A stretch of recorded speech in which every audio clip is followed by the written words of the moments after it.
episode of The Raad Life. In our continuing series of interviewing candidates for elected office that are running in 2020, I have a friend of mine, a gentleman who has been on the show before. In fact, had his own show that is now in hiatus while he's running for office, called the Daily Duncan, that my production company, Golden Seal Productions, actually was producing earlier this year. Chris has run for office before and is now running again for city council, or running for city council in San Clemente for 2020. For those who don't know, San Clemente has a couple of seats, a couple of openings that are happening. There's 2 seats that are regular full-term seats, and then there's 1 seat that is now vacant and is called a special election seat fill. That is to finish out the term of former council member Dan Bain. A shout out to Dan. He has moved out of state with his family for a job opportunity, but his seat is now vacant, and so there's a 2-term seat that's available, and there's a 4-year seats that are available. So I'm going to bring in Chris. I'm going to talk about this particular run for office and how it's different in 2020 from the last time he ran. So let me see if we can get Chris to join us here in the studio. Hey, Chris. What is up, Raad? I don't know, man. I'm kind of like, I don't know. I'm envious of your interior designer. I think your studio looks better than mine. This is all my wife's doing. Yeah, I could not do this man. myself. It's a great lady you got there. I was just saying that you've been on the show before. You ran for office before. We produced a show for you earlier part of the year that you were doing, and I'm not letting you off the hook. You're going to be doing that whether you're getting into city council or not going forward. I'm just giving you a break right now because it was a great show, well received. But for those who don't know you, take a minute and give people a background, both professionally and in terms of being a candidate in the past. And I really want to kind of get past that. I want to talk about comparison. The last time, this time, a couple of different things going on other than the national sentiment that we've got that has been kind of building in this sort of unfortunate divisiveness for a number of years, number of election cycles. But I also want to talk about how does it been running in a pandemic, given the fact that you have a reference point of running when it wasn't a pandemic, right? Yeah. And how people both on the voter side, issue side, and just as the logistics of running a campaign is during a period like this. Because I think whatever we're doing today will still probably be, some of it will still be with us next election cycle, even though if we're not in pandemic. So the mic is yours, my friend. Tell people who you are. Yeah. Well, thank you, Raad. Thanks for having me. For sure. Glad to be here. Any chance to talk to the folks out there in San Clemente, I'll take. I mean, here's the first thing about me. I'm a husband to Haley, local businesswoman, father to 3 kids, 9, 7, and 4, Brooklyn, Olivia, and my mini-me, Rico, the 4-year-old. And we live in Talega. This is where we're raising our kids. I'm active in our local elementary school, Vista Del Mar Elementary, where I'm on the school site council, and I run the Watchdogs program over there so dads can get on campus. And that comes a little bit from my background, which was in law enforcement and national security. I was living in Washington, D.C. for 9/11, witnessed the attack on the Pentagon, saw the destruction, and a light bulb went off for me. And I knew right then what I wanted to devote my legal career to, as I was just starting out, getting my graduate law degree at Georgetown. So I jumped into the Department of Homeland Security, Customs and Border Protection. So that's all the uniformed officers at the border. And I said, send me anywhere, but I was hoping for Miami or New York or San Francisco. It was not any of those 3. It was El Paso, Texas. Blessing in disguise there, because that's where the action was. So I got to work with law enforcement officers every day, stopping smugglers, protecting our border, and found that career to be extraordinarily gratifying.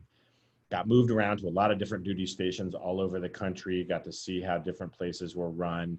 And then ultimately, midpoint of my career, 15, 16 years in, decided to go a different direction. I wanted to be more involved in my local community. I saw from being in the government that elected officials had more ability to influence the direction of policy. Some of the immigration policies did not sit well with me, perhaps particularly child separation as a father of young children myself. Mm-hmm. And thanks to the supportive wife I have, Haley, she said, do it, take the plunge, leave that comfortable career, do something more meaningful.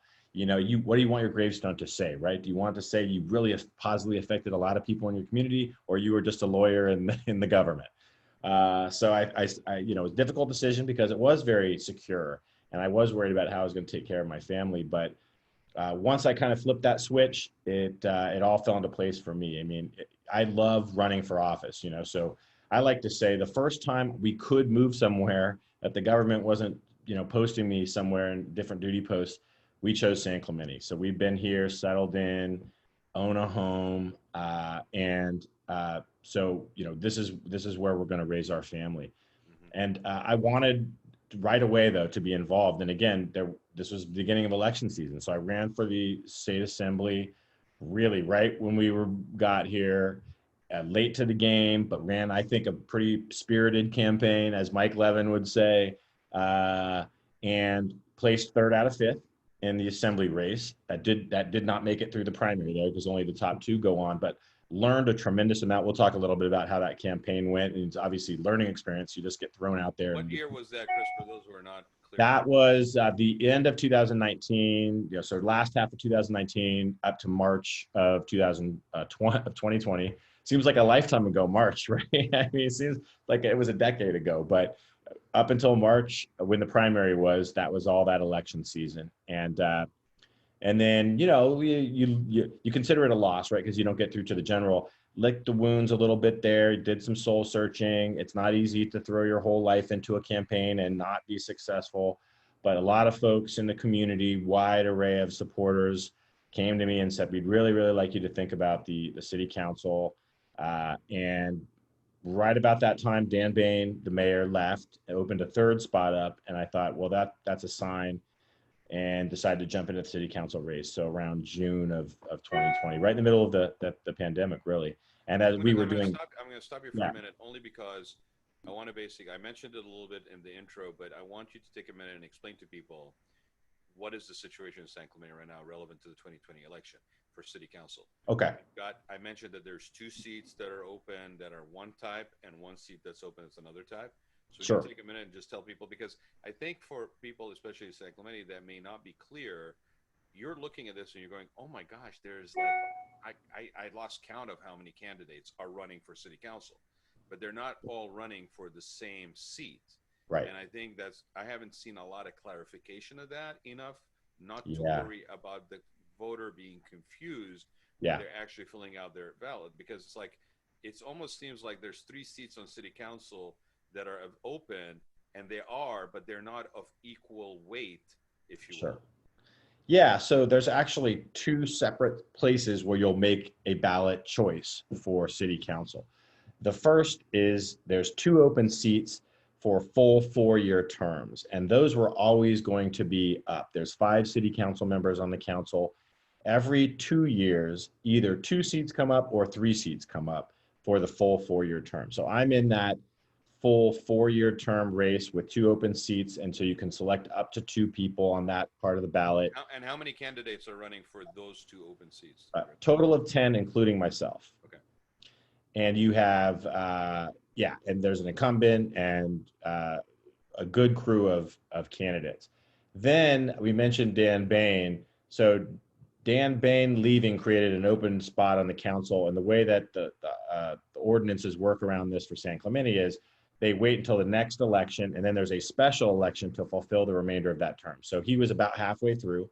So that 3rd seat, which is a separate choice on the ballot, is for the last 2 years of Dan Bain's term. And there's 8 candidates over there. So total of 18, but there's 10 of us running in the traditional 2 seats open race, and another 8 for that open special election seat. Right, and there's good. I think the terminology sometimes is just very minor, and that I noticed is the seat that you're running for, the 2 seats that are available that are basically part of the staggering that city councils are traditionally done, where, like, to your point, 2 seats are up, 3 seats are up, so that there's a continuity that happens on city council. those two seats, the way that I saw it referred to on the San Clemente Times page is there as referred to as general election.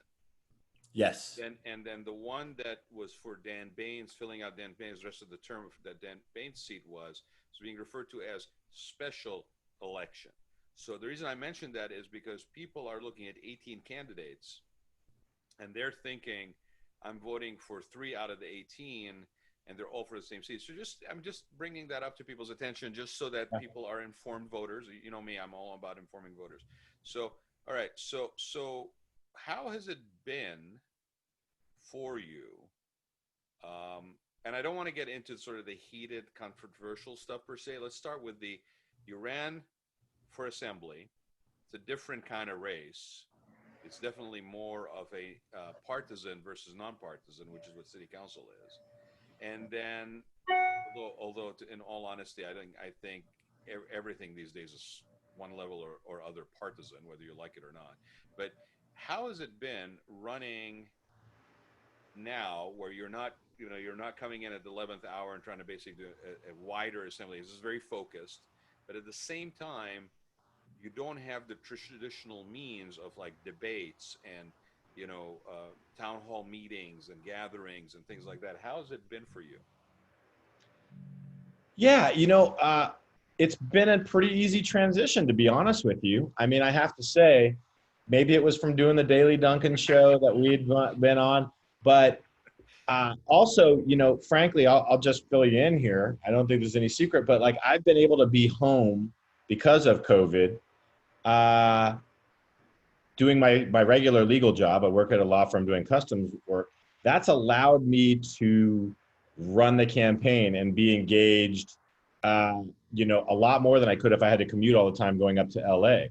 So I'm a very much of a grateful person for what I've been able to do. Obviously, it's incredibly sad and tragic, the COVID crisis. But for me, it's enabled me to do things that I wouldn't have been able to do otherwise. So yeah, I was used to the virtual environment.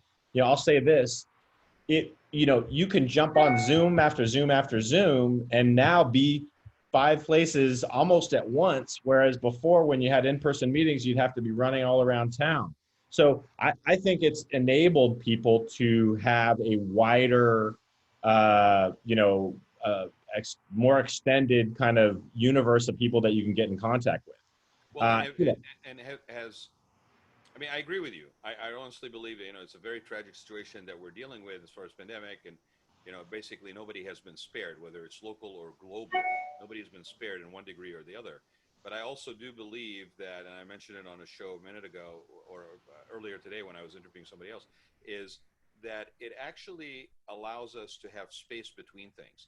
Like I find myself actually being able to reflect a lot easier, to be able to find time to breathe and process a lot easier than before, because and by choice. It wasn't like somebody held a gun to our head, other than maybe it was peer pressure or societal pressure, that we were supposed to be going from one fast-moving object to another fast-moving meeting to another fast-moving goal to another, multiple things in our schedule.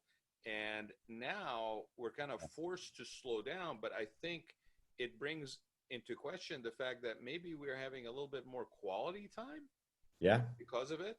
And I would think that in the course of a campaign, that gives you an opportunity both for you and for the voters to maybe connect in a different way than if you had 4 debates that were going on in the course of one day or a weekend, and you basically, by the time the third one came around, you basically couldn't care less of being there, and neither could they. It's a different quality connection. So have you noticed any of that? Can you share some examples of that? Well, I think it's given us time to be more present and to be more appreciative of our family and our friends and what we have. And I 100% agree with you. For me, for sure, you might have heard the vacuum going before. I'm at home now, right? You got kids running through here. You got we're cleaning all the time. But I love it because, it's more of a fulfilling life of real substance and context, that you can really think, oh my gosh, I get to be here and see my kids playing over there, right? And if I want, I can go sit out on the lounge chair in my backyard and just kind of think and take it all in, right? And listen to a podcast. I could never do that before. So I Hey, my do think 84-year-old father made an appearance before we got on the air. I mean, that's it. He was wheeling right through. Exactly. he made a cameo with his walker. I mean, it That's doesn't get it. more Yeah. real than that. That's what you get. And it's real life. And you get to see, I love how you get to see into people's houses, right? And you see what they have in the background, and people are comfortable and they're at home. And so there is I think a real benefit there for sure. I think when everybody has taken better stock of the things that they are very much grateful for in their life, that everybody's going to come to a situation with a better perspective. You know what's funny, Chris, is I didn't think about this, but it might be interesting to look back and see whether during this election cycle. I mean, I noticed it even today when I was watching some of the confirmation hearings at the Senate. Right, the senators were in their homes. Right, Yeah. they were actually in their homes, weighing in. Right, Yeah. and it's it almost seems like we have great, and I'm grateful for this and thankful that we have shed a little bit of the pretense. Like it's a lot harder when I don't have basically a glossy, Yeah. high paid for delivery system behind me, or a stage with lights and flags and all this stuff, when I'm actually literally sitting in my home and I'm angling my camera so that you don't see the mess on my table, and you got a little more of my ceiling. Yeah. There's a little bit of authenticity and Sure. truth that is harder to hide. Right. And I think maybe that is a byproduct of this that we will appreciate in the future. Like, we actually connected on a little bit more of authentic level, and more honest level with one another during this. And yeah, I think candidates like myself are encouraged to sort of embrace that, right? And to show your frustrations and your, foibles and whatever else is going on in your life. And that gives a greater insight into who you are, right? Because I'm running on that. I'm running on myself, right? My own character, my own integrity, and all of that is part of it. So yeah, I didn't like stop videos when I had kids running through and my little Ricos jumping on me. No, that's part of who I am. And so I think it does give candidates hopefully the chance, and they embrace that to show really who they are, and not just the vision. Some do, Chris, but it's that old adage, when you hit a strong light in the dark shadows of something. Some people don't like that. Some people, it's harder to put on airs and pretense when you're actually in real time recording something like this, right? There's an authenticity, there's a truth and a realism that you're right. If I'm going to vote for somebody, I would want to know that this is who they really are, and not the 8x10 glossy. And so maybe 2020 will end up being a turning point for how we basically have gone back to more authentic evaluation of who we want to lead us. Mm-hmm. And we may disagree with them, but their truth and their reality and their comfort in their own skin is much easier to see. Yeah. There's a word for that: vulnerability, right? And I think vulnerability is strength. And that's what I embrace, right? I will embrace my own faults, right? Okay, here, I'm not the best at whatever, and I got no problem with showing people that. And I'd be the first one to say, hey, so-and-so's got, a little bit better idea over here. That's not, I'm not afraid to say that. And I think that's what we should have leaders able to do. And showing that vulnerability, again, to me, is strength, right? Because if you can make fun of yourself, if you can laugh at yourself, that really tells you something about somebody. Well, it's a very good word to bring up, because vulnerability, I agree with you 100%, is strength. I also know that vulnerability is a litmus test, because if you see vulnerability as being a weakness, and all your energy goes towards basically thwarting that connection in your own being, to be vulnerable, to admit your mistake, to say, I don't know, but I'll look into it and get back to you, to not basically come across like you're the answer to all things. Yes. Okay. That to me is an appeal. It appeals to me. Yeah. That's real, right? The relatable, which is basically, I'm a candidate and vulnerability scares the living daylights out of me. That gives me pause. That worries me, because that's not real. That's not that, nobody has all the answers, and you can pretend all you want. I'm going to believe you because I want to believe that you do. But the reality is, I know better. You don't have all the answers. We are all works in progress. Okay, so awesome. Thank you. I want to focus on San Clemente, because I want to be fair to other candidates that I'm interviewing too, where we're talking about particular issues, right? And there are a few issues that I'm going to throw out there. There may be others that you want to talk about, but there's three that keep coming up relevant to San Clemente. I think two of them, I would say, are probably very much not even just San Clemente, but regionally, if not statewide or global, right? Yeah. Or national. So we've got the homeless, Yeah. and I'm going to give you an option. You take them in whatever order you want. Mm. You got the homeless, you got the toll road, which I referred to yesterday during an interview as being the zombie that never dies. It's especially coming up on Halloween. It's the zombie. Well, I've got the wooden stake for it. I'll talk about that in a second. So the toll road, the homeless issue, and then we've got the situation, in my opinion, where we are an aging population.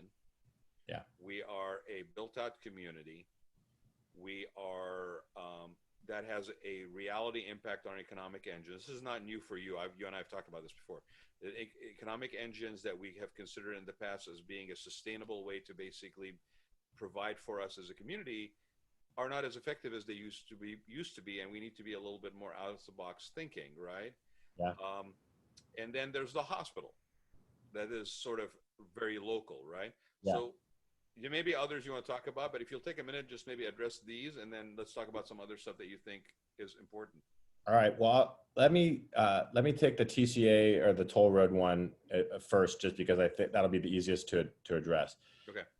I'm the only candidate that I know that's not just saying I'm against the toll road. I think that's easy to say. Well, how are you going to be against the toll road? Well, my plan is to promote and support the calls for the investigations into the TCA that Congressman Mike Levin has asked for the Department of Transportation, Caltrans, to use their internal investigations to build off of the grand jury report, which came out, which is very critical of the TCA. Transportation corridor agencies, by the way, the people who run the toll road. And so I think we should have a full investigation, full audit. I used to do those at Homeland Security. I'm very familiar with them, and I know what you're going to find. You're going to find rampant corruption. You're going to find mismanagement that's led them to be twice as in debt as they were when they started. And look, they've pledged now to not continue the 241 highway any farther than it is at Los Osos. So if that's the case, why do we even need the TCA? All they're doing is collecting tolls. They've got people making hundreds and hundreds and hundreds of thousands of dollars. They're spending all kind of money on consultants. That's money that's being mismanaged, right? People may not realize. They're not only collecting tolls. Development. They're also collecting development fees. And that costs us. That makes everything. In areas, by the way, in areas that they will never have a toll road. Exactly. Like us now, right? At least that's what they say. And they're also trying to toll roads on the I-5, right? And so this is an organization that has outlived its purpose. It doesn't need to exist anymore. The Orange County Transportation Authority could take over those duties. Already the construction and road repairs done by Caltrans, they're not even doing that. So my plan is to support and get those investigations going, use those findings to eliminate the TCA. Then we never have to worry about it. By the way, Chris, even if you eliminate their function as basically building roads, am I wrong in thinking that the fast track transponder system is actually proprietary software that is owned by the same agency that collects a processing fee on every transaction that happens, including ones in the Bay Area? I mean, yeah. Right? The transponder works in the Bay Area. So yes, it's the same company running that. Because it was a request for information. When I look back into it, it was a request for information by the state that this agency provided the software in order to be able to bill for trips, basically. So right. Even though you may not be building any more roads, you're still making money on transportation fees on roads that are basically not even TCA roads. Like if the 91 fast track, or if you're taking HOV lanes and then turning them into managed lanes as part of OCTA, right? Yeah. I mean, they've got all kinds of revenue coming in, which makes it all the more frustrating that they continue to go and further in debt and keep refinancing the debt, to extend out the life of the repayment. These roads are supposed to become free in the very near future. Yeah. But really what you see with the TCA is a money-making operation. And it's a cash cow. I mean, I've called it that. People are not going to be surprised when listening to me say it again. It's a cash cow. The way it's structured, there's no reason that's rational if you're on the receiving side of that cash cow to kill it. because it's just and the thing that's the most ironic is then claiming hardship about not being able to pay your refinanced loans, basically, while you're paying tens of millions of dollars of contracts for consultants. I mean, don't get me wrong. If you're on the receiving end of it, I totally get why you're not want to kill it. But if you're just looking at it objectively from up here, yeah, I agree with you 100%. Okay, so that's the stake. We're gonna put the stake in there, right? Yeah. Okay, and you're right. It needs that audit. You know, there's been movement on that. That needs to continue.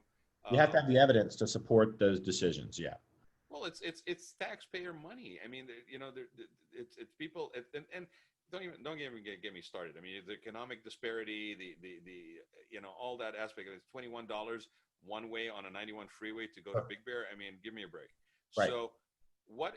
Okay, so that's done. So which other one do you want to pick up next? Let's do homelessness. I mean, it's at the top of mind, I think, for a lot of residents of San Clemente.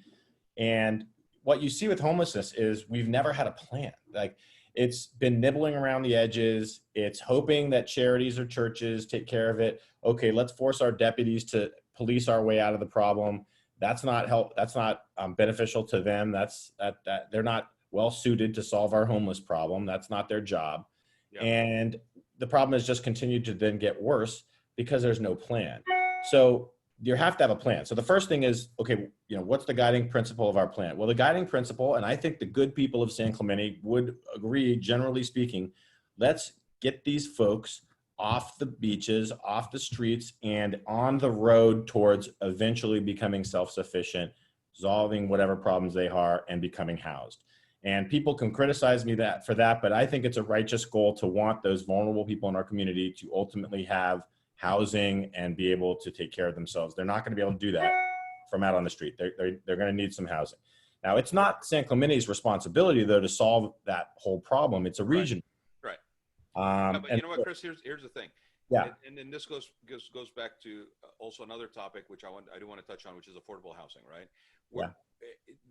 The solution to this problem is multi-layered. The problem itself is multifaceted. We all agree on this, but kicking that can down the road and hoping that somebody else picks up the problem and solves it for us has not worked, will never work. You got any concern, any questions about whether that kind of approach would ever be effective? Ask your mother if you ever got away with that kind of approach to solving anything. You know exactly what my mother and your mother and anybody else's mother would tell them, right? No, you roll up your sleeves, take care of the problem. So the thing about this is, I want to add another layer of complexity for people to think about. The largest, fastest growing portion of homeless in Orange County is senior women. Yeah. Okay. Look around San Clemente. You'll see it. It's women, and there are some that have been around for a bit that fit that profile. Senior women, people that are seniors that are one medical cost away from the razor's edge. Right? You got single moms. So this mindset that we have that all people that are homeless are young, no good, you know, drug addicts that basically don't want to be off the streets without whatever amount of help you give them is not 100% profile correct. I mean, yes, there are some that fit that profile, but brush stroking the whole thing to be that is inaccurate. Educate yourselves and know. So what do we do? What do we do with this regional solution? How do we do it? So the foundation piece is you have to have a facility of some sort. This should not be a facility located right down by the beach where people want to hang out. And it shouldn't be a long-term facility. It's a transitional facility where you have mental health clinicians, substance abuse counselors, occupational specialists, senior specialists who understand the financial aspects of fixed income, all at one place. These are available to these homeless individuals. Now, having that transitional facility, which again will be regional, doesn't even have to be in San Clemente, as that focal point where we can bring these individuals off the streets to get that triage, to get that diagnosis in a controlled environment, that would allow us to set a pathway for them to, you know, take advantage of those programs and benefit themselves. That's not available out on the street, right? So you have to have some kind of a facility. This is what they've done in Huntington Beach, Fullerton, and other places. And whether it's county run, which I think the county should have programs to run that, or you have the contractors come in, you need to have that facility. And here's the other benefit of it, because everybody wants to not in my backyard. And of course I get that. It doesn't have to be located by a residential area, and it shouldn't be. But once you have that in place, now you can empower the deputies to enforce our anti-camping laws, right? So that's the thing. We've got the Boise versus Martin decision, which San Clemente was a litigant in. And what basically the Ninth Circuit said, and the Supreme Court didn't review it, so now it's the law of the land, is that you've got to have that bed, that shelter space for a person, or you can't enforce the laws for people who are non-compliant and just want to sleep wherever they want on the beach and wherever. So it would empower our authorities to have that authority, which they do not have now. So the deputies would be able to act in those situations with non-compliant individuals or individuals who just aren't willing to go to this shelter and get any help. So you have that sort of double-edged benefit for people who are looking to have the help or willing to engage in it. There you go. And for people who aren't, the few, I think, who wouldn't be, we now have an enforcement tool we can use. And most importantly, and having worked with law enforcement officers my whole life, that clarity, that ability to give our deputies, okay, here's the clear law. It would be so beneficial to them to not have to make these decisions out on the street without knowing, do I have authority to arrest this person or cite this person or not? It would give them that. And, I'll just sort of finish up with, there's a program that I've talked with Sheriff Barnes about, and he supports, called the Pert Program, Psychiatric Emergency Response Team. So a lot of these folks do have mental illness. And what we don't want to see is armed sheriff's deputies being the people who are engaging an agitated person with mental illness out on the street. The Pert team has mental health clinicians accompany the deputies. They engage as the first point of contact with people who may have a mental illness, and they're trained and they understand how to communicate with folks with those issues. And that's who should be engaging. And I think the deputies would support that, just like, they would think Sheriff Barnes would too. So, that's where we need to be headed. Have those programs available, lift off the shoulders the responsibility to resolve every single problem in our area off the deputies' shoulders, and be guided by that sense, though, that we are giving people. We want to help people. Our general goal is to do what we can to better our society. And that means helping those most vulnerable members of our community, whether they be seniors or folks with mental illness or substance abuse or whatever. And so it fulfills all of those. And but most importantly, it's a plan. It's obviously a very complex issue, but it's a step forward towards helping people and resolving this issue instead of just waiting for it to resolve itself. Well, and perfect is the enemy of the good, right? I mean, you need to basically get started on something and then tweak and correct it as you proceed. But you can't sit there thinking that I'm going to come up with the perfect solution and then basically I'll put it into effect. This is not the way these things work. Even your perfect solution in 2020, when you roll it out in 2021, may become obsolete, and now basically you have to do it again.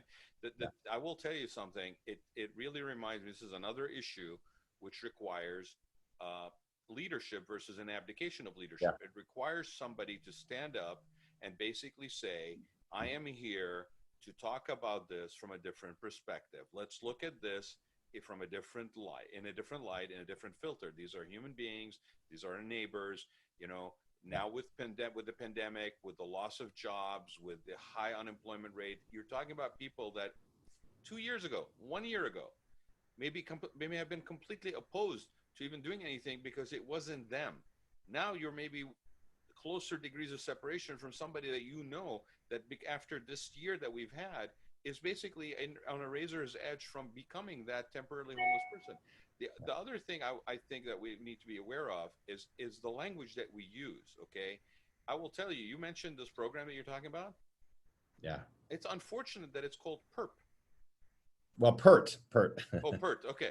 It sounded like Perp. I'm like, why is it called Perp from the sheriff's department? Yeah, I agree. That would be bad. We're being sensitive, but it's called Perp. I'm like, so I apologize for getting it wrong, but my point still stands. We need to be careful how and it's not political correctness. We have to be empathetic in how we basically discuss the narrative of a situation, whether it's this or that, doesn't matter. Because if we basically start talking about it in absolutes, it really undermines our ability to work towards a compromise solution. Even from the beginning, it's almost worthless, right? Yeah. So it Well, requires leadership, clear yeah. leadership that knows the difference of that kind of stuff. And here's the thing I'll say about myself. I'm willing to step up and do the right thing and say the right things that a leader would say and do and take the hits. I'll take the personal hits, and that's going to come when you step up, right? That's why people don't do it, Right. because they want to be in the good graces of the vocal minority there that's active. And so they never step forward to do it. No, I'll do that. And I'll take the personal costs that come with that to do that right thing, to move the ball down the field. But you don't step up, you're gonna take the hits from your wife. So Yeah, that's true. That's worse than anything anybody else can dish out. that anybody else can do for you. But that's my background, right? And that's what I did at Homeland Security too. I mean, I worked with a lot of different organizations and stakeholders. A lot of them didn't like what we were doing, right? We had to deal with the ACLU and all kinds of interest groups all the time. And I brought those people together to help develop a policy that was satisfactory to everybody. We need that kind of consensus building.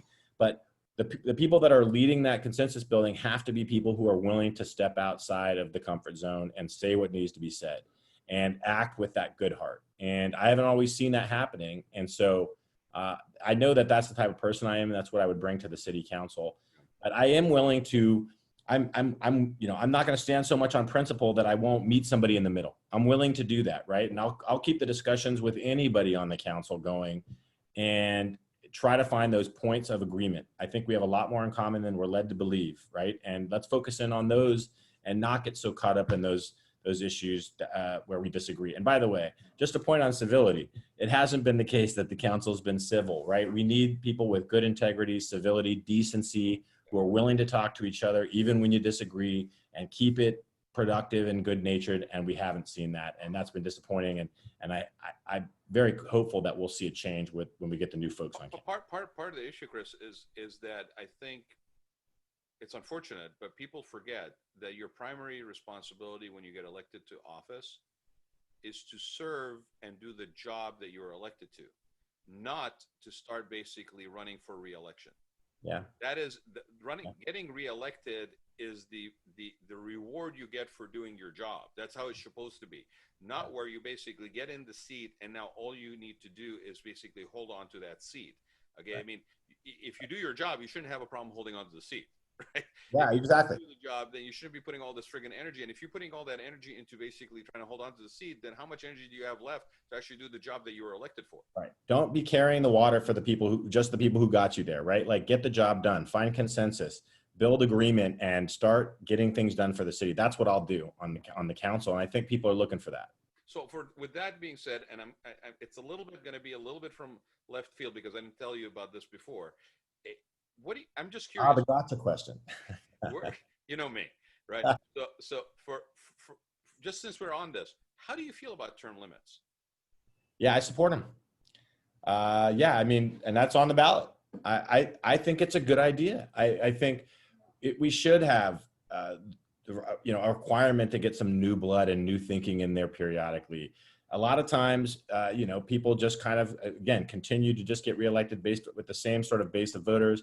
Yeah. They have the same ideas. It doesn't reward new thinking, right? It sort of rewards old thinking. Let's stick with whatever you did before because that's been successful and that'll keep me in office. That's not the way any leader should be thinking. And by the way, if people don't think I'm doing a good job, yeah, I mean, I want them to let me know, right? I'm not afraid of that. That's constructive feedback. So I think that that ballot initiative that's on the ballot about term limits is a good thing. You can take a break and then run again. I think it's good for the candidates too, right? To sort of know, okay, here's where I'm going to be. I got 8 years. I got to get the job done. That's going to be my time. I'm not going to just be hanging around here forever.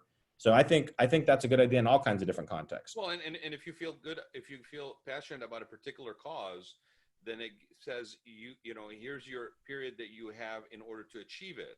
So you don't have an open-ended kick the can down the road, because that doesn't do anything. And it also makes it more real. Like, you got to achieve this stuff. And because again, what may be important today, 10 years from now, it's very unfortunate. I shared this on another interview. I had the privilege, and I want to thank and mention her. She's a great asset to the city. She's a friend, Joanne Beatty, that basically in her capacity years ago when I was on the Historical Society board, Um, I went over there and she shared with me, she has a binder. She might not want it to be known, but I'm going to put it out anyway. The Yeah. leather bound binder, I'm kidding, that was basically the city council minutes from 1926, right? Like these are Oh, the wow. archives of the minutes, and names, famous names that that are in there, like basically, right? And it's fascinating how some of these same issues that we're dealing with today, parking and this and that and whatever, right? Development, they're the same issues with just different names, right? So it begs the question, why are we? I mean, yes, there's certain things like the beach and maintenance of this and that. Of course, they're going to be regular, but why are some of these issues still around? What, like, are we that incompetent that we can't resolve some of these problems? Yeah, it's frustrating. Yeah. Well, on that note, and because I don't want to forget this, outdoor dining, and I'll talk because I want to talk about a little bit about that. Good, Big, good one. Let's talk about that one. right, big success would never have happened if If it wasn't for COVID. if not COVID-19 hadn't happened. It had to shake us loose out of this sort of doomsday thinking. We can't lose those parking spots. We can't block the sidewalk, and obviously we could. One of the things I saw in one of the articles, I think the San Clemente Times, Fred Suegels writes the sort of historical pieces. There was a picture of the Pier Bowl. It was all outdoor dining. I mean, they didn't have AC and stuff, so you wanted to be out there. You had to get the ocean breeze blowing through. So in some ways, we're like going back to the future again, to those things that worked in the past that we've sort of gotten away from, I guess, in our modern thinking. But like, this isn't that crazy of an idea. We did this before. It worked, and let's think about things from that perspective and not just get so ingrained into, well, we want San Clemente to look a certain way, so we can't think any way out of that. No development, nothing new. No, we can have smart development where we keep the Spanish Village look, but we take advantage of our incredible climate. And, I want to see that us take advantage of this economic uncertainty as an opportunity. I think we can expand beyond just sort of the outdoor dining but like as a microcosm of it. Let's start thinking bigger about all kinds of things. Let's get new businesses in here, right? New businesses. People now are going to be able to work from home more. Let's have them work from home here in San Clemente, right? Like, let's have business hubs here where people are maybe working from home and then they go to one satellite office one day a week or something like that. Why not here? Let's bring those businesses in. We are conveniently located halfway between Los Angeles and San Diego. Exactly. And let's have an economic developer, development coordinator that's part of the city staff that's centered just on that. So while these other cities are looking at slowdowns because they rely on, say, hotel revenue or something like that, we don't have that problem. We've got stability because our revenue comes chiefly from property taxes. That gives us a stable platform. But let's take advantage of this opportunity. When others are slowing down or being concerned, let's open up. Let's bring new businesses in who are thinking different. And so part of that is, and I've talked about this with Larry Culbertson, the president of the Historical Society, is, okay, that doesn't mean we start tearing down historic buildings. Let's rehab them. Let's remodel them. Let's redo the insides, keep the exterior look, and let's encourage developers to do that, right? So what's the trade-off? How are we going to get people to do this? Well, we speed up that permitting process. We knock down those barriers that architects and engineers have found so frustrating about San Clemente before, and we get a state-of-the-art planning, building, and engineering divisions, and they're automated, they're responsive. People know they're going to get an answer right away. There's predictability, which all hasn't been the case with building in San Clemente before. And so that, one, helps our existing businesses who need to expand or change their footprint to deal with COVID. But two, it makes it more attractive for outside businesses to come in and look at San Clemente as a place they want to have their hub. And that means tech and other new kinds of industries. And this is the place to do it, right? Like, what better quality of life can you have? It's a family-friendly city. It's still, not so expensive like Newport Beach and Laguna Beach and some of these areas around us, but it has better beaches, I think, than they do. And so we have these advantages. Let's take advantage of them and not get so caught up on keeping San Clemente exactly how it was, whatever time frame you want to look at. Well, San Clemente, and I had an opportunity to sit down with another gentleman that's running for candidate for city council, who happens to be a professional architect and an urban planner, and we talked about the fact that San Clemente was the very first planned community in California.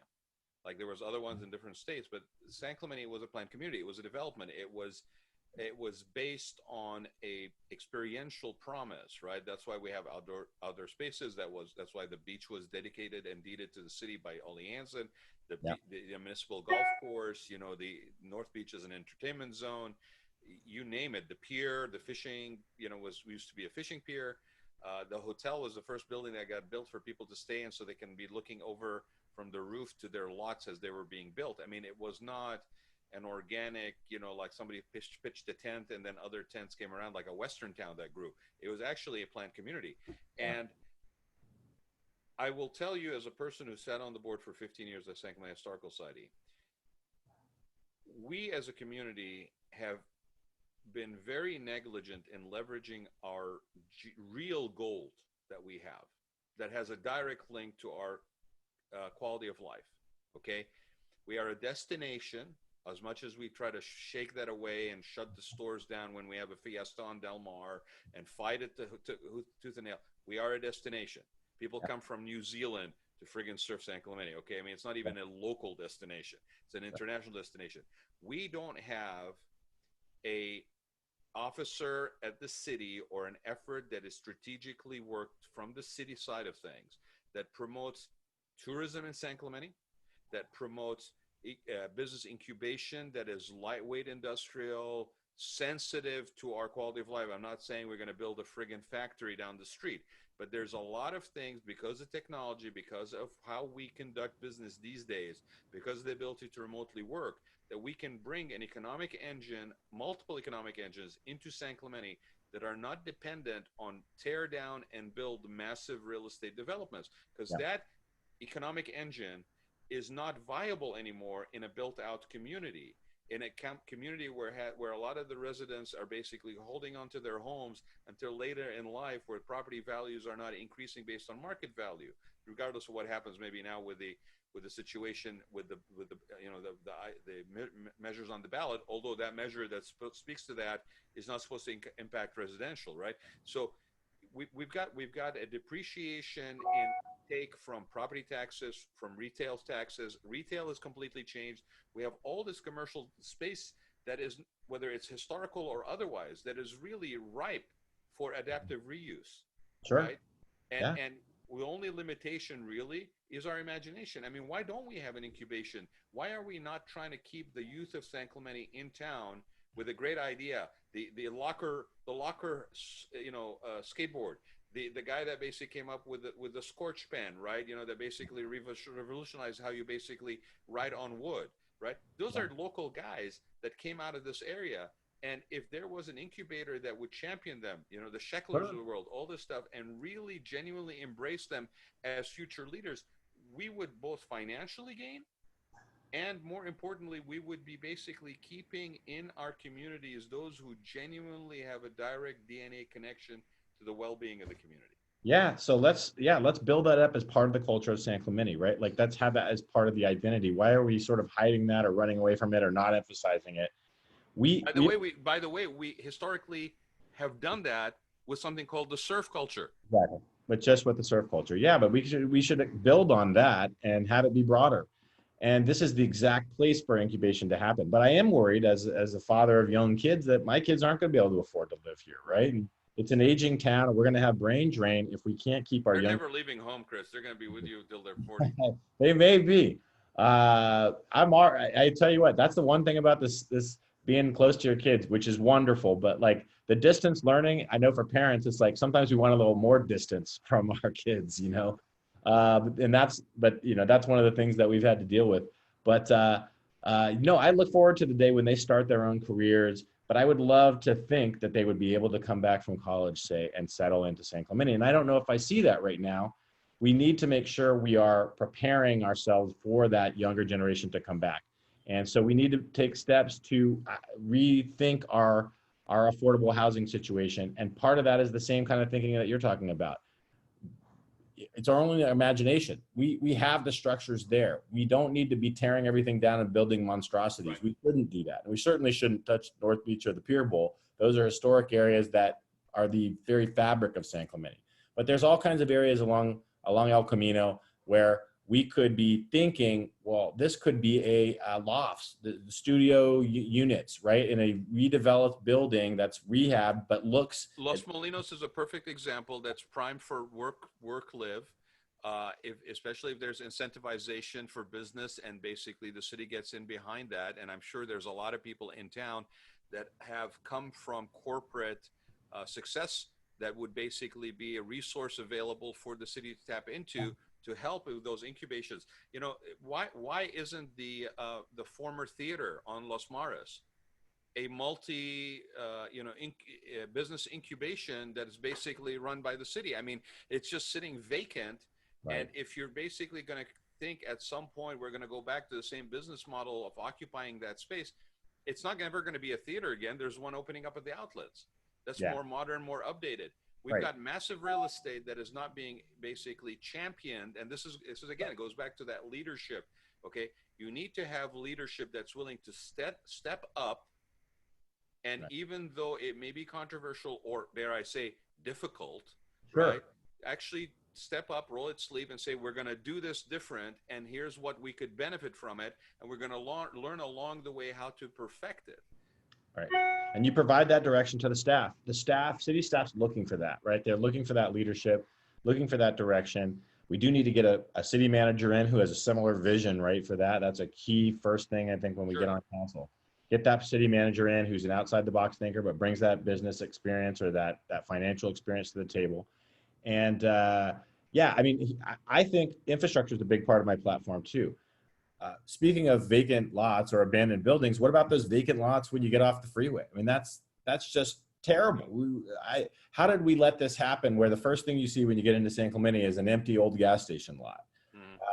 That doesn't make any sense. That's not welcoming. That's not helping our local businesses. And so, well, it's the same mindset of why we basically have been sitting on anemic redevelopment of North Beach.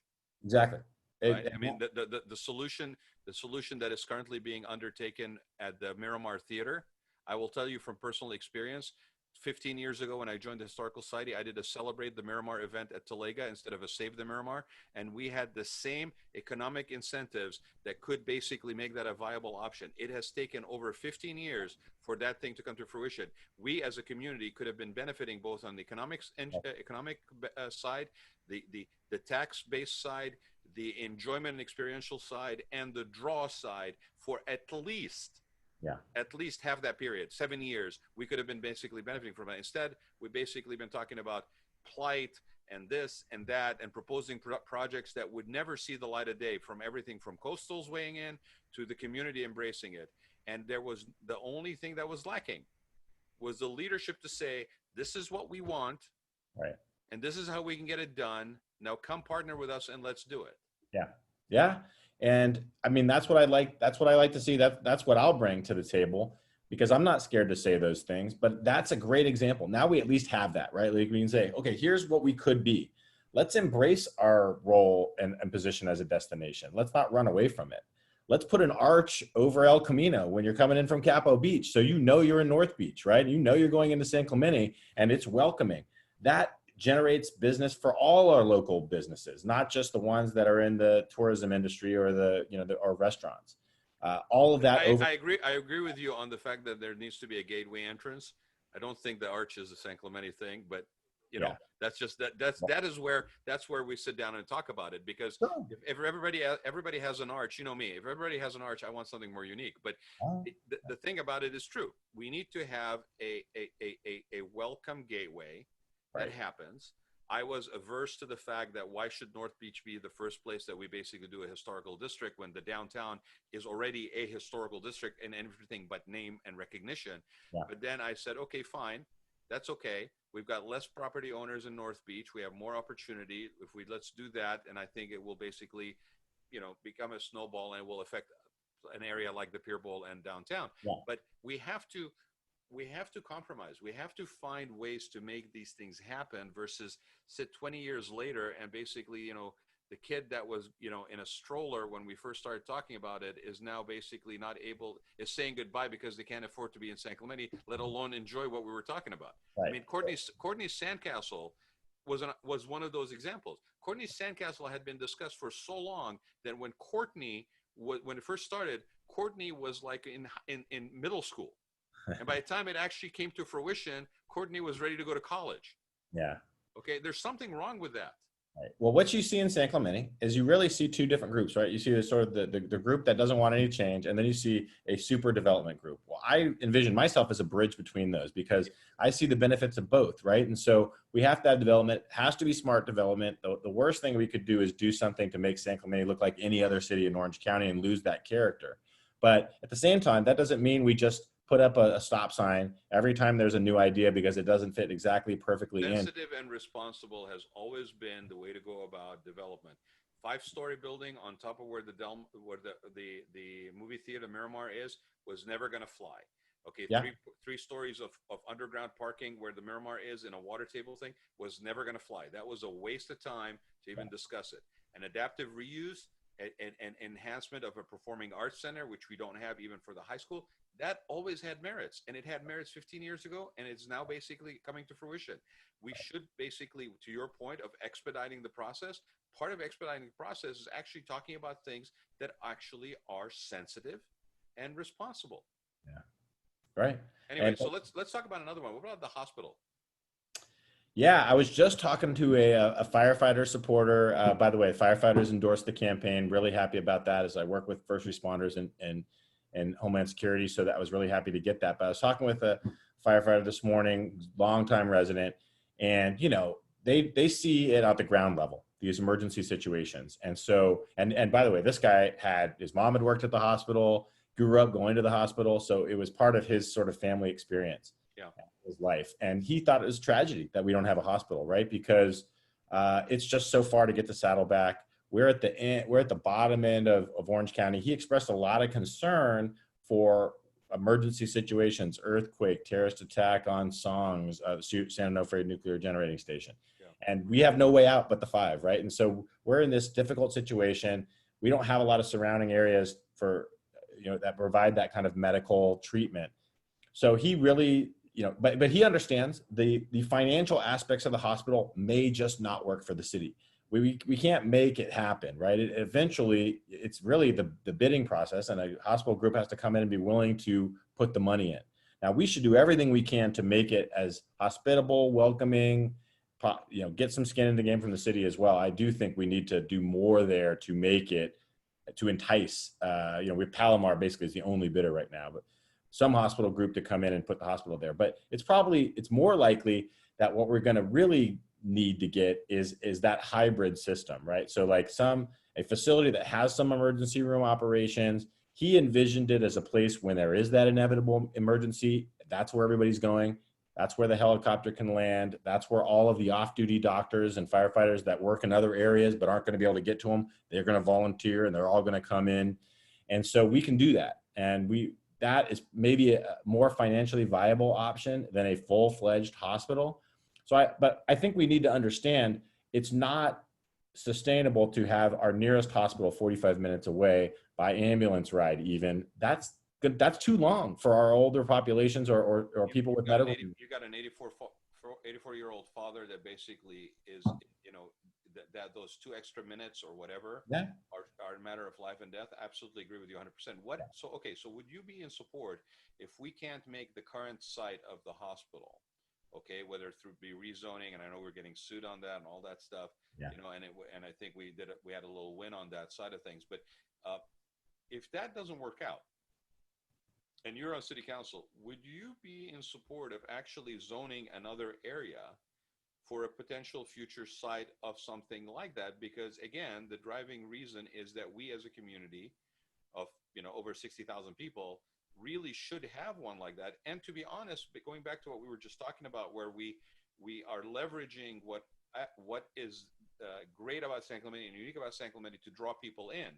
You got an aging population throughout the whole of Orange County. Okay, I mean the baby, there's like, in general, I think across the country, if not across the world, you've got an aging population. I mean, we're mothballing schools because we don't have enough young kids going into them, right? We got older people coming in. Having something like this, where you have an infrastructure that supports this, where you are not needing to go 45 minutes to get to the hospital, that is going to be a draw for people to come in from inland, want to go by the ocean and pick San Clemente out of other towns to basically, I'll tell you, like Laguna Beach probably has people that move to Laguna, not only because it's Laguna, but because there's also a hospital in Laguna. Yeah, I think that is important to people. And from the people that I've been talking to through the campaign, it really is.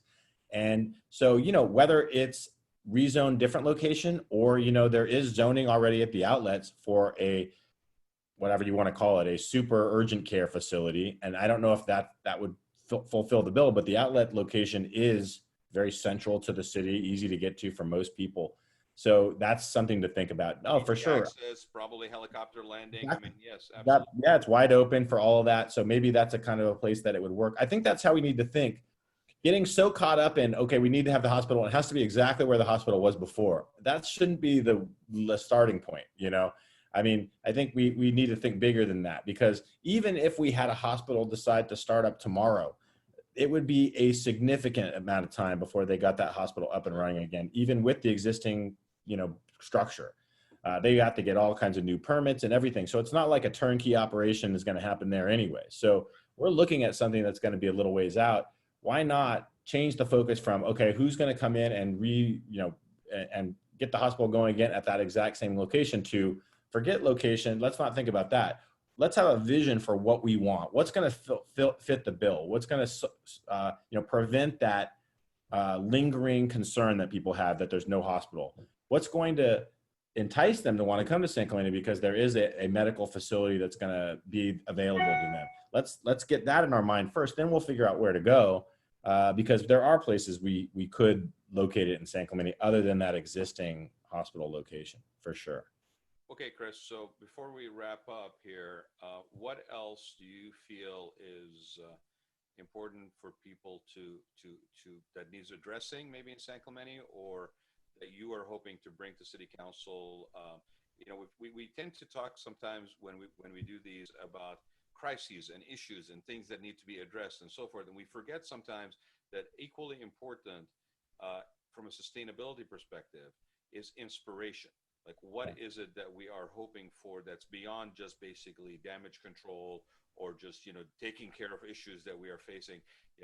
What else do you want to basically share here? Well, I just the type of person I am. I mean, I get along with people well. I don't know how else to say it rather than that, right? Like, I'm approachable, I'm relatable, and I think that's what we need more than anything else. We need people who are going in there who really have their heart set on doing something good for this city, have a real investment in the city, but bring that good character, that sense of decency again, and civility, and getting along with people, and wanting to, people say, well, what will you do when, somebody doesn't want to agree with whatever proposal? I'll keep the conversation going. I'm not going to talk to you anymore. You don't agree with me on this. No. And I think these groupings that we've had on council where it's like everybody knows how the votes are going to happen, that shouldn't happen. Everybody should be an individual, look at situations and do the analysis, come to their best sort of position on it, but then always be willing to hear somebody else out, right? I will always reach out my hand to other members on a council, hear them out. And if that means I have to take a step back on a couple of my things so that we can meet in the middle, I'm totally willing to do that. Bottom line, I'm just a good guy. I'm a guy with kids in city. I like to go grill in the backyard. I like to take my kids go boogie boarding at the beach, right? I think we need more of that kind of thing, right? Like, I'm not going to come in here and say I'm going to solve every problem for San Clemente. I know everything, and I'm as a lawyer, I'm going to be the one that's going to make all the key decisions because I have that background. No, I think that's just a skill set that I bring to it. But more than anything else, I'm used to bringing a diverse set of people together to get things done. It's what we did at Homeland Security, 16 years, no major terrorist attacks. That didn't just happen on a whim. It happened because every day we got together and we had people of all kinds of different perspectives meet in the middle, develop a mission plan, and execute that. And that's what we can do in the city. And I'm going to be that kind of bridge builder that's going to make that happen. I hope I do inspire people to get more involved and to think that there's a new perspective on council, and that there's somebody who can give voice to some concerns maybe that they haven't seen in the past, because a lot of people seem to be coming kind of from the same perspective that get elected. I'm not going to come with that perspective. I'm going to come with a new, fresh one, bring all those experiences from living in all the different towns that I have, and knowing what works and those to the table. And again, always be willing to hear people out. I envision holding town halls, and I will take the difficult questions, right? And I'm not afraid to do that, whether it's virtual or in person. I want to engage with the community. I would not want to do any kind of proposal without meeting with the stakeholders, building consensus, making sure they're on board before we go into something, and putting all of that legwork in. And by the way, let me just finish with this, because you asked it in the beginning. One of the things I do miss from the other campaign was that meeting people on their front porch, hearing them out. It was my absolute favorite thing. I mean, I almost get emotional thinking about it. On their front porch, people will pour their heart out. They will tell you everything about their life. There's just something about that engagement. And we're not able to do that, right? Because of the COVID restrictions, we can't have that personal contact like we could canvassing on my assembly race, where you could just go door to door and just start getting into conversations with people. And it's hard to replicate that virtually. But that's what we need to do. Look at each other in the eye. We are all together in this. We all want a great San Clemente. And we can make it happen if we get away from trying to pigeonhole people into different categories. And we just think about, wait a minute, we all live here. We have that bottom line thing in common. Let's build off that, right? Everybody's got good input. I very much value your input, Raad, and anybody's input that I come in contact with. And I let them know that I value them. And I don't think have seen enough of that. But that's what I bring to the table as much as anything, right? That willingness to hear people out, to value their opinions, to take that into account, and to try to find those places of agreement that, again, I think we have a lot more than you would think in the sort of the modern age of social media, where we get told about all the things that we disagree on, and we never get told about the vast number of things that we actually agree on. Well, on that one, I really agree with you. So there we go. A point of agreement. We'll leave it at that. Chris, thanks for being on, man. I wish you a happy week ahead. It's coming down to the wire here. You're probably going to be a very busy man. Yeah. What are we, like 20 some days away? It's just about 21 days. I think it's like 3 weeks. Yeah. So, I mean, although with everybody getting ballots, I feel like the election, it's like true, election right? it was for a month, It's true. It's like everybody got them yesterday and they're done today. Like yeah, I saw the numbers. Yeah. We've had a good chunk get submitted already. And in talking with people, yeah, I mean, I'd probably say 20% have already voted. Well, I wish you luck, my friend. Thanks so much. I know that people would definitely benefit from you being on City Council, and I look forward to talking to you in the next couple of weeks. I'm sure we'll be in touch. And anybody who joined, if you're interested to find out more about Chris, the website is right there. VoteChrisDuncan.com. And I will tell you from my own personal experience, the man is very approachable and is really easy to get a hold of. So press him. I just did on a couple of things, and there's a lot of stuff that we are dealing with, but there's also, I think we need to put some energy into inspiring what happens other than dealing with problems. And I think we have opportunities right now, and believe it or not, because of COVID, I think people are more receptive to hear things that are different. All our lives have changed in how we basically do things.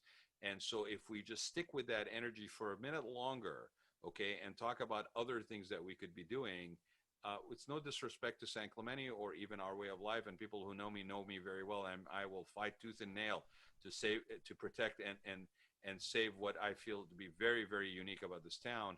And its people is one of the most unique things. But we have opportunities to do things that will take it even to the next level and have other people appreciate it. So thanks, Chris, for being on. I really appreciate it, my friend. Thanks for doing this, Raad. Very good to talk to you. You too as well. Thanks, everybody, and we'll see you again on another episode of The Raad Life. All right. Later on, San Clemente. Bye-bye.